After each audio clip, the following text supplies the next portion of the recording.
Olá, tudo bem? Seja bem-vindo, seja bem-vinda.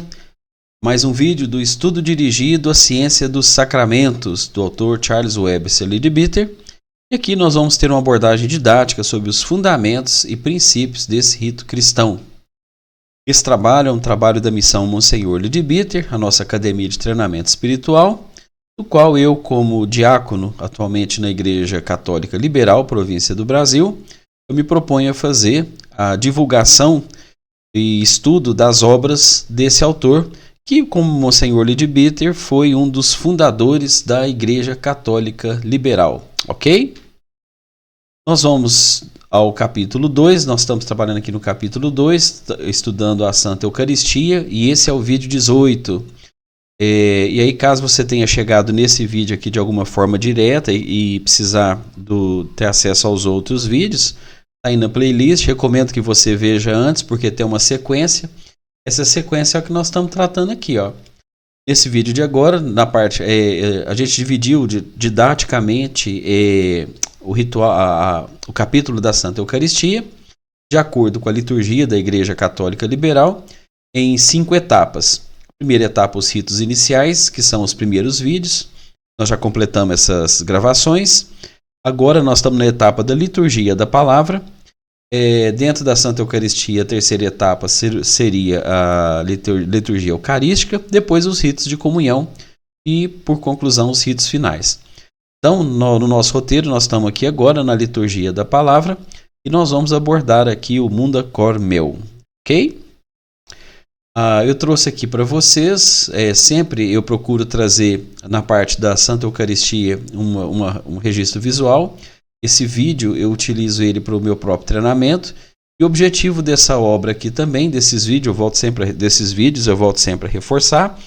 E esse estudo dirigido é uma maneira que eu encontrei atualmente como seminarista da Igreja Católica Liberal, na minha formação para presbítero, minha ordenação de presbítero em breve. Eu decidi criar, através dos estudos dirigidos, uma maneira de eu poder compartilhar os meus estudos, a minha jornada de aprendizagem. Então, isso aqui não é palestra, não é workshop, não é videoaula, são apenas registros que eu estou trazendo do meu processo de aprendizagem, e aí eu estou compartilhando porque é uma forma de eu otimizar e melhorar o meu desempenho como seminarista na Igreja Católica Liberal, ok? Vamos então caminhar em mais essa etapa da nossa liturgia. Então, e funciona, para quem está acessando também de imediato, esses estudos dirigidos, eu faço recortes dos textos que eu acho importante, e a partir desses recortes eu vou trazendo, compartilhando a minha opinião pessoal, ok? Então vamos seguindo aqui. Esta prece é um desejo, vamos pegar o primeiro destaque aqui do autor, certo? Esta prece é um desejo fervente de parte do leitor que ele possa ser purificado para fazer o seu trabalho adequadamente e se tornar um canal próprio para o que logo vai ser derramado. Bem, então aqui a gente começa, é sempre bom eu retornar aqui qual que é o contexto da liturgia da Igreja Católica Liberal, porque é um cristianismo mais místico, é uma abordagem centrada. Leadbeater, como um clarividente, ele trouxe as suas percepções clarividentes, e na montagem da liturgia da Igreja Católica Liberal, na fundação da Igreja Católica Liberal, juntamente com o bispo John Ingalls Wedgwood, eles estipularam, através das suas visões clarividentes, os melhores caminhos para que a construção do edifício eucarístico no plano mental, realizado paralelamente através do trabalho no plano físico, ou seja, qual que vai ser sempre o contexto aqui? De estarmos realizando gestos, símbolos, palavras, sons, marcas, sinais no plano físico, que na verdade estão vinculados ao que está acontecendo em outras dimensões, plano mental, astral, emocional. Esse trabalho ele vai ser realizado através da construção coletiva de formas, pensamentos e vibrações para a realização do evento da comunhão. da descida do Cristo para a materialização do Cristo na Santa Eucaristia, ok? Então é sempre importante a gente ter essa dimensão do que está acontecendo no plano físico e em paralelo está acontecendo em vários planos, para poder entender como esses gestos, essas frases aqui, estão dentro desse contexto, certo?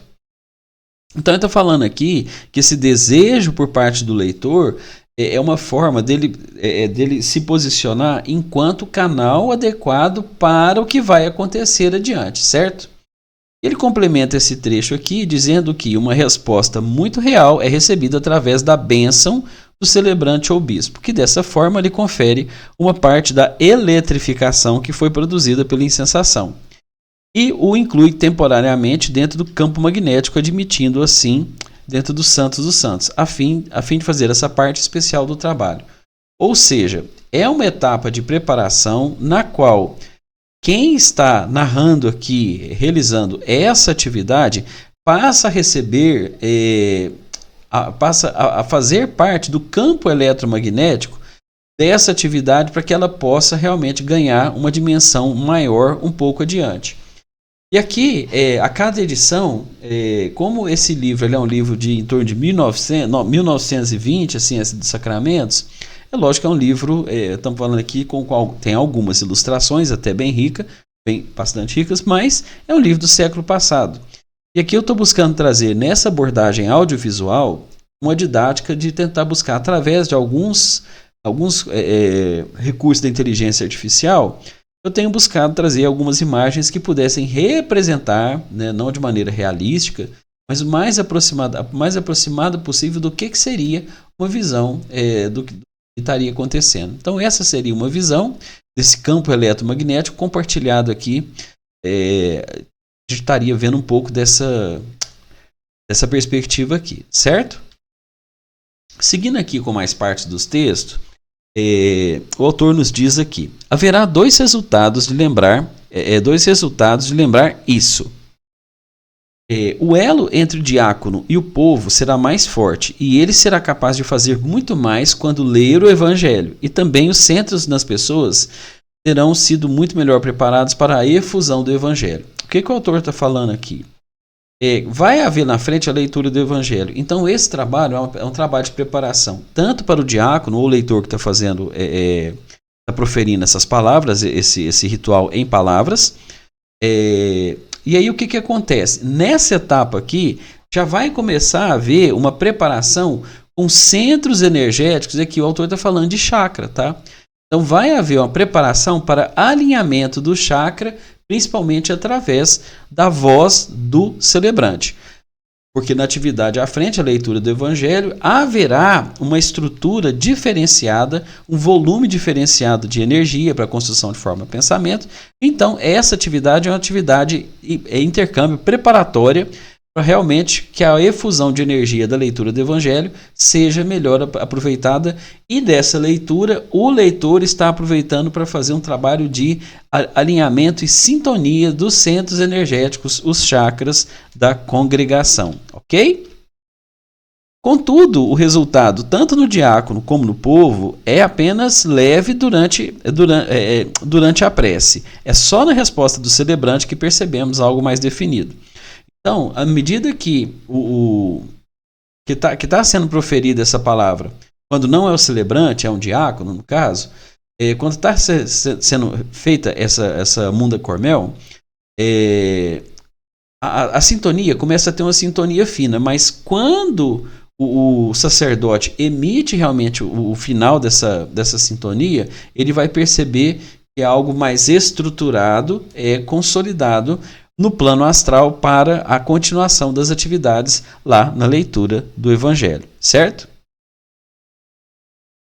Mais um fragmento aqui, o autor nos afirma aqui: veremos que isso tudo que acontece aos centros particulares, ou seja, os chakras, né, é de importância só secundária para a necessidade de despertar a faculdade da compreensão. Olha que entendimento, despertar a faculdade da compreensão e entendimento, e no diácono o poder de transmitir a mensagem. Ou seja, lá na frente o diácono vai fazer a leitura do evangelho. Então o que está acontecendo aqui? está preparando no plano astral matéria-prima, está havendo alinhamento mental no plano, nos níveis da consciência superior, do plano mental, para que, através dessa fala, essa atividade aqui, ela vai criar uma sintonia nas pessoas para aumentar e melhorar a faculdade de compreensão e entendimento para a leitura do Evangelho que vai ser feita mais adiante. Bacana, né? E aí, mais um trecho dessa etapa, o autor nos relata que assim basta que o diácono mantenha essas ideias gerais em mente e pense simplesmente em estimular essas coisas na congregação, bem como em si mesmo durante a prece por purificação. Então, estamos falando aqui de uma prece por purificação, e aí o autor destaca nessa parte do texto a importância da atenção mental do diácono para que ele consiga sustentar essa atenção para gerar.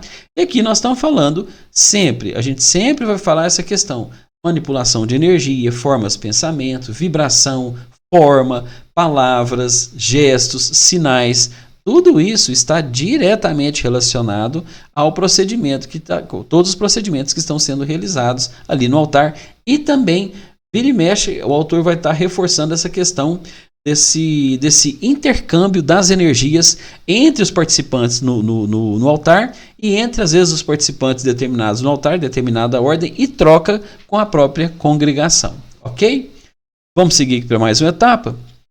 O autor destaca que este é um princípio que vale para todo cerimonial. Sempre é melhor tentarmos manter firme na mente a ideia central, o propósito dominante da prece ou do parágrafo, em vez de sermos distraídos por cada frase individual. Então aqui, o autor, no livro, na obra, ele vai tratar com bastante detalhes cada parte dessa atividade,